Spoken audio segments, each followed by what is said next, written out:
Bien, continuando con nuestras clases en materia de contratación pública, hoy vamos a tratar el tema del equilibrio económico-financiero del contrato. Este es un tema quizás un poquito complejo y hasta cierto punto también polémico, como lo ha sido en realidad toda la materia, como habrán podido ver. Bien, el equilibrio económico-financiero del contrato es, como lo habíamos dicho al finalizar la sesión anterior, es quizás la baraja que se deja del lado de la mesa del contratista. Es decir, después de que hemos reconocido una pléyade de potestades que ejerce la administración pública, lo que queda del lado del contratista es el ejercicio de este derecho. Claro, esto en términos quizás muy simplistas, evidentemente del lado del contratista existe el cumplimiento de una cantidad de deberes, de obligaciones. Existen otros derechos propios ya de la contratación en sí, el derecho a percibir el precio de la forma en que sea estipulado, por ejemplo. Pero digamos, como característica propia de la contratación pública, hablando de estas singularidades de la contratación pública a la que hemos hecho referencia anteriormente, evidentemente el elemento de contrapeso a las potestades de la administración es el equilibrio económico-financiero del contrato. Dentro de un momento vamos a hacer algunas precisiones sobre cómo se entiende y cuál es el contenido concreto de lo que llamamos equilibrio económico-financiero. Sin embargo, para comenzar un poco cómo surgen estas ideas, vamos a ver de dónde viene todo esto para entender y ubicar un poco la temática. ¿Okay? Ustedes tienen en el material escrito una explicación pero interesante, es basada en las ideas de García Enterri, de Tomás Ramón Fernández. Hay que entender que esta explicación, ellos hacen una suerte de recuento cronológico, cómo fueron surgiendo las cosas, cómo fueron surgiendo los principios. Y de esa manera hay que entenderlo. No quiere decir que eso sea así hoy, eso fue la forma cronológica en que se ha producido. Pero esa cronología nos permite entender la disputa y los términos, los elementos que se encuentran en los platos de la balanza hoy en día. A ver, ¿qué quiero decir con esto? Ya me voy a explicar. Es decir, en un inicio la cuestión estaba, como explican estos autores, estaba marcada por las características fundamentales del contrato de obra. Es decir, siempre hay alguna contratación, digamos, emblemática que marca el camino a seguir en el resto de la contratación pública. En un principio, evidentemente, por su recurribilidad, por su extensión, el contrato de obra es quizás el contrato más socorrido en la administración pública en general, especialmente en Europa. ¿Cuáles son las características del contrato de obra? Y eso lo podemos ver hoy en día también en nuestro Código Civil. Si usted ve el contrato de obra, estudia el contrato de obra en el Código Civil, se dará cuenta que en el contrato de obra las obligaciones del contratista son unas obligaciones de resultado. El contratista se obliga a un resultado concreto, a entregar la obra en un plazo estipulado en el contrato. Eso es todo. No es una obligación de medio. ¿Okay? Esa es una de las características fundamentales del contrato de obra. Lo otro es, inicialmente, en este punto cronológico, ubiquémonos muchos años atrás, más de un siglo atrás, lo común es que el contrato de obra fuese un contrato a precio alzado, que es lo que refieren estos autores. ¿Qué es un contrato a precio alzado? Un contrato a precio alzado es un contrato de obra en el cual se conviene un precio por la realización de la obra, por la construcción de la obra, y ese precio es fijo, es inalterado e inalterable. Ese es el precio que va a percibir el contratista y esa es la obligación de pago que tiene el dueño de la obra. Punto. Esas características marcan que son del contrato de obra marcan y se extienden en general a la contratación pública. ¿Qué quiere decir esto?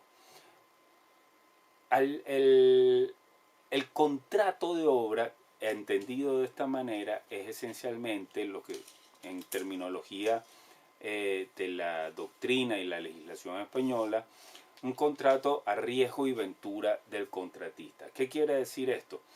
Ahí están implícitos todos los riesgos que debe asumir el contratista y básicamente los riesgos están en cabeza del contratista, ya que no hay unas obligaciones de medios, sino que su obligación es obtener un resultado concreto.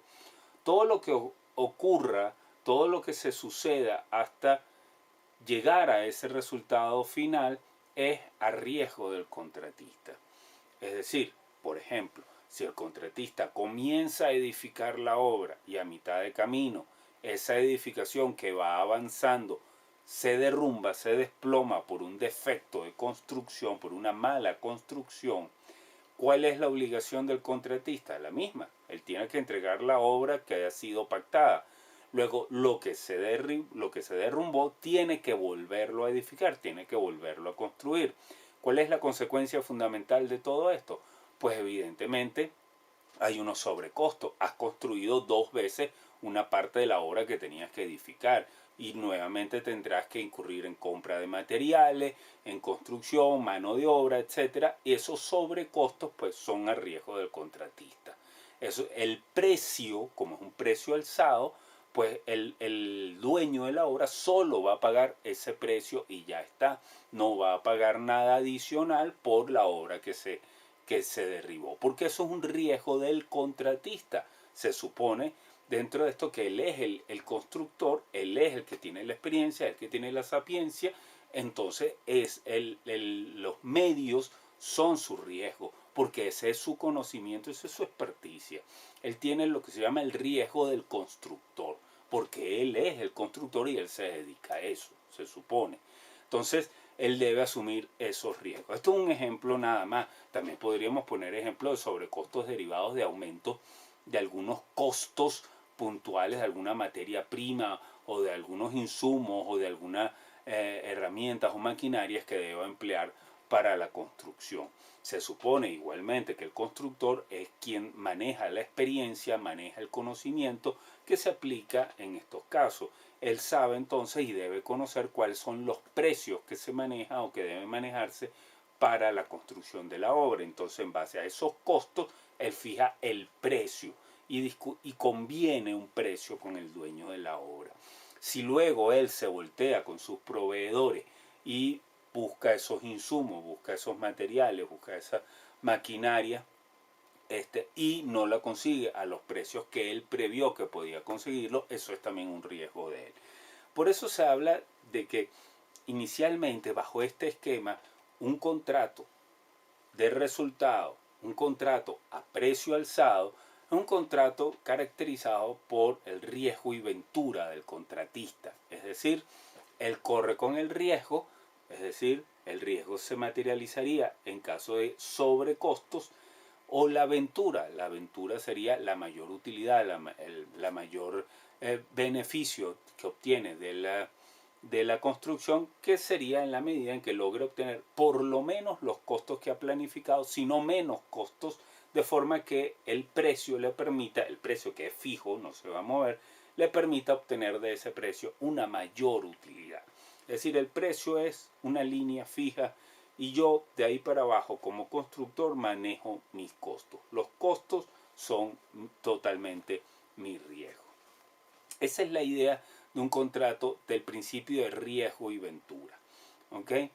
Pero posteriormente, en la evolución cronológica, la contratación pública se complejiza y surge otro paradigma, otro contrato público paradigmático, emblemático, que es la concesión. ¿Cuáles son las características de la concesión? Bueno, son muchas, pero 2 elementos o esenciales de la concesión es uno, que las concesiones suelen ser a largo plazo, sobre todo las concesiones de infraestructura o de servicios, ¿verdad? Las suelen ser concesiones a largo plazo, no son ya contratos de 1, 2, 3 ni 4 años, sino que pueden ser contratos de 10, 15, 20 y hasta más años. ¿Ok? Porque la idea es que no hay inversión pública, no hay recursos públicos, sino que toda la inversión la realiza el concesionario en la prestación del servicio o en la construcción, ejecución de la infraestructura, y luego el concesionario queda con la explotación de ese servicio, de esa infraestructura, y obtiene de los usuarios una tarifa de la cual va a recuperar los costos en que ha incurrido y va a obtener un beneficio, una utilidad. ¿Ok? Entonces, para que recupere la inversión y obtenga un beneficio, tiene que hacerlo a través de un cuentagotas prácticamente, que son las tarifas que poco a poco van pagando los usuarios. No son pagos que realiza el Estado.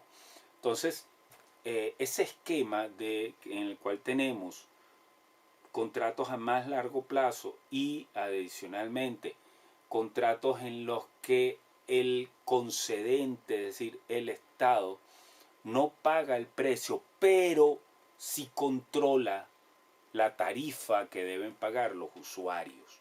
Porque la tarifa que va a pagar el usuario, si bien el dinero no lo pone el Estado, pero el Estado sí controla la tarifa. Dice cuánto puede pagar o cuánto va a pagar el usuario. Lo que quiere decir es cuánto puedes percibir tú como concesionario de esa fuente que es el usuario. ¿Ok? Entonces ahí la cosa cambia. En estos contratos a tan largo plazo pueden suceder otros eventos y los riesgos se multiplican. Si aplicásemos el mismo principio de riesgo-ventura a una concesión a 20, 30 años, pues los riesgos serían grandísimos, porque ahí tienes muchos otros riesgos. Añades los riesgos políticos, es decir, el riesgo de que me apruebes o no me apruebes la tarifa adecuada para yo recuperar mi inversión. Por ejemplo, si no tengo la tarifa adecuada, no podré recuperar la inversión.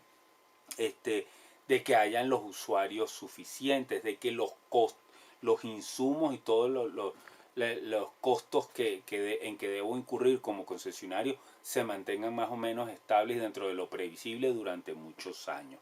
Entonces, los riesgos se multiplican. Si tengo que estar 20, 30 años en el contrato para recuperar la inversión, evidentemente son mayores los riesgos.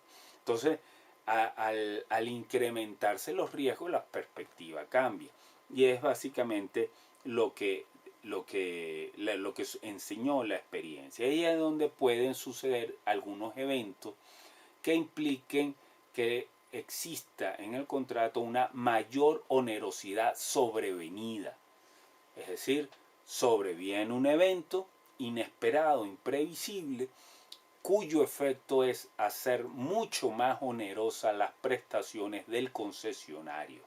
Sus prestaciones se vuelven más onerosas y por lo tanto cambia totalmente la economía del contrato. Entonces, a eso sumémosle hoy en día, por cierto, el cambio de panorama económico en prácticamente todo el mundo y especialmente en Latinoamérica y muy especialmente en Venezuela con el tema inflacionario. Evidentemente hoy en día en Venezuela pensar en contratos a un precio alzado es imposible. Eso ya hoy en día es una rara avis, eso ya no existe. Son mecanismos, el precio se conviene y se pacta de una forma diferente, ya casi, aunque en teoría, cuando usted estudia las modalidades de contrato, la forma en que se pactan los precios, etcétera, uno siempre estudia, bueno, existe la modalidad de precio alzado, pero es una modalidad que hoy en día se ve muy poco, ya no es casi inexistente, y se suele utilizar normalmente en Venezuela y en casi todos los países la modalidad de precios unitarios.